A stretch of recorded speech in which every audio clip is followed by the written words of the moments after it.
As you can see, I've jacked up the car and have a bit of a gap here. Before I did that, I broke the 17mm nuts loose. Now I'm going to go ahead and remove the wheel.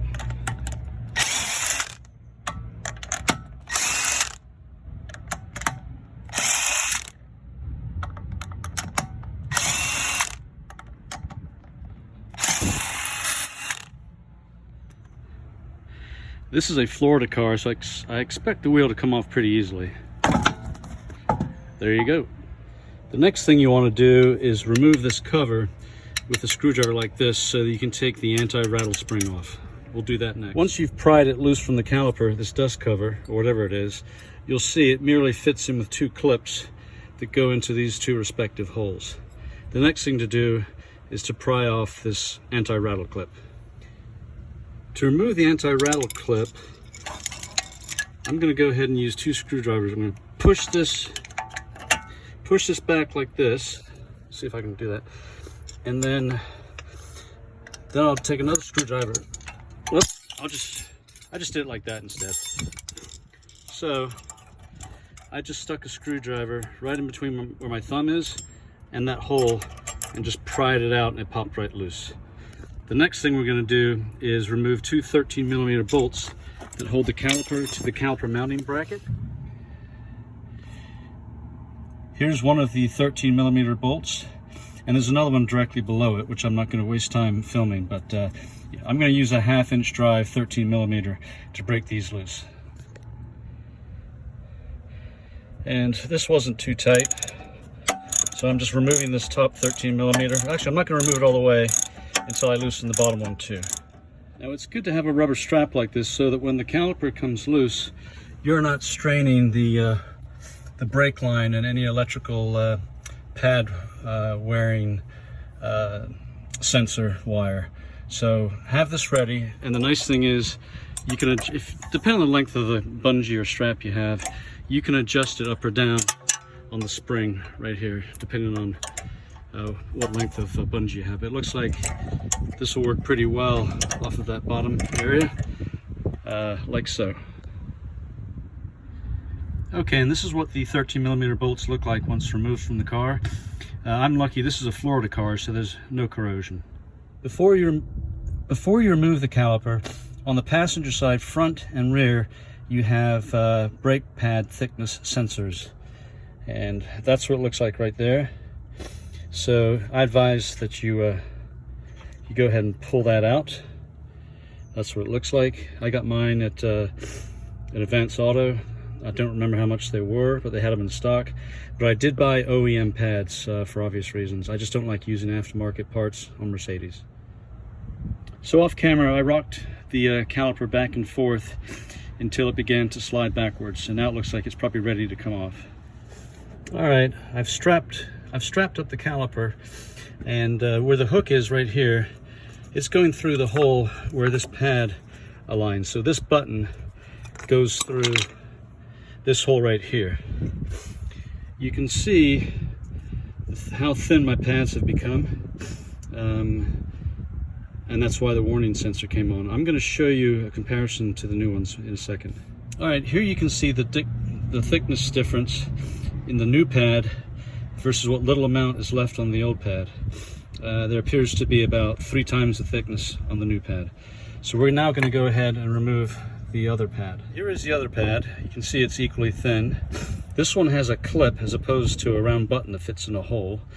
This fits inside the piston caliper right here. It clips into place, and you can see that the wear sensor simply slides onto a groove right here, and I'm going to go ahead and put a new one on the new pad now. To make room for the new pads, you're going to have to compress this caliper piston back into its fully recessed position. When you do that, you're going to be forcing fluid back into the master cylinder. You want to make sure that that master cylinder brake fluid doesn't spill all over the engine compartment, because it can ruin the paint. It's best to have like a gravy baster or something like that to check the level and remove any excess before it becomes an issue. I went ahead and borrowed from Advance Auto a brake service kit. It's got all sorts of torques, sockets to remove calipers and things like that. It's got wrenches to bleed the brakes. It's got a tube bending tool, a flaring tool. Looks pretty good, but I can't figure out a way to get this tool to fit in here to compress that piston back. There's a plate like this that fits over the tool, like so, and then you're supposed to just screw it and force it back into position. But I need a hole right here for this tool to go through, I believe, and I just don't have one the diameter to make it happen. I'm now going to show you the master cylinder. Let's see here. I've removed the cap, and here you can see the reservoir for the brake fluid. It's nice and clean. It's down about an inch or so, but I believe it's pretty much at the max level, so I'm going to need to go find my gravy baster to get ready to withdraw some of that fluid. But I'm going to wait to do that until I've depressed that piston in the caliper a little bit before I go ahead and withdraw that fluid. Alright, so since I can't get the brake service toolkit from Advance to fit within there to push the piston back, I'm going to improvise. I'm going to put this piston cover that comes with a kit over the piston, and then I'm going to center this C-clamp over that plate so I put an even distribution on the piston to push it back into position. Okay, I've pushed the piston about halfway back into its all the way back position, and it doesn't look like the fluid has raised any amount of any significance, so we're good to go so far. Okay, now that I've got the piston all the way in, you can see the fluid did come right to the very top, and luckily didn't spill. So I'm going to have to remove some of this fluid now. Okay, I couldn't find my gravy baster, so I'm going to have to do an alternative method and just try and absorb some with a paper towel. Being careful not to make it overflow out of the reservoir as it absorbs.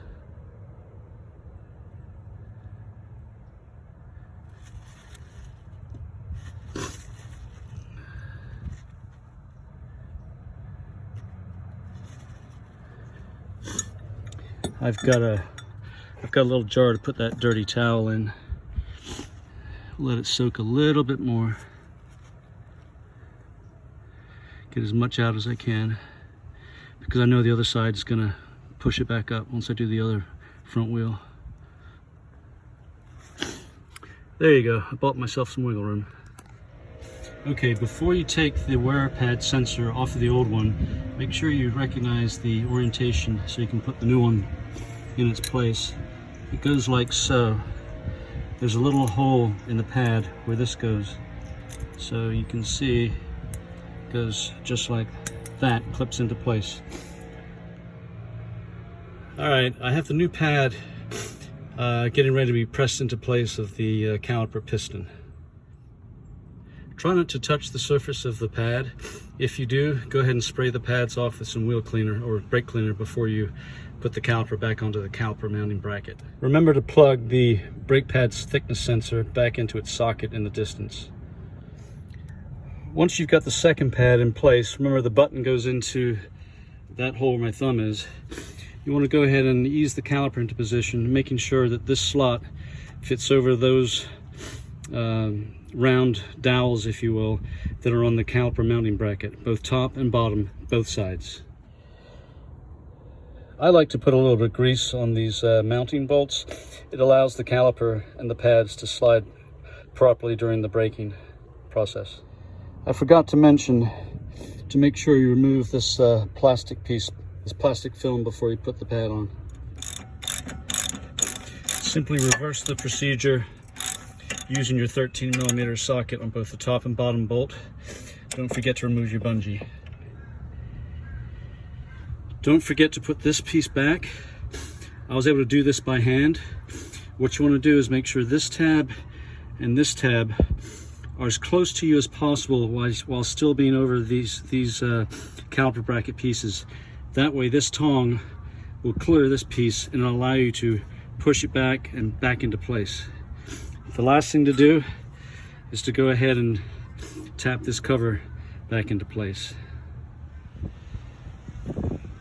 And lastly, I like to give it a little wash down just to get a little wash down with brake cleaner just to get any grease and fingerprints off of the rotor and the pads. I find the easiest way to align the holes in the wheel with the holes in the rotor hub is to use your hands and your feet. You can kind of wedge your feet underneath there, raise the wheel, and then rotate the wheel to align with the holes in the hub. As a precaution, go ahead and start each lug nut by hand to make sure you don't cross thread it. Very important. On another note, now that I'm doing the other side, there is a flat piece to put your clamp right here, so make sure you put your clamp right on that flat piece. Again, use the caliper piston cover so you can centrally locate the clamp so as not to eccentrically load the piston. Easy for me to say. And of course, when done, make sure you wipe off any fluid that might have spilled out of the reservoir. Put the cap on snugly. And the last thing you want to do is start the engine and gently compress the brake pedal until such time as it firms up. That way you're just taking up any slack in the pistons because you push them back as far as they would go. When you push the pedal down, it'll snug those pads gently up to the surface of the rotor, and therefore you'll have good pedal feel once again.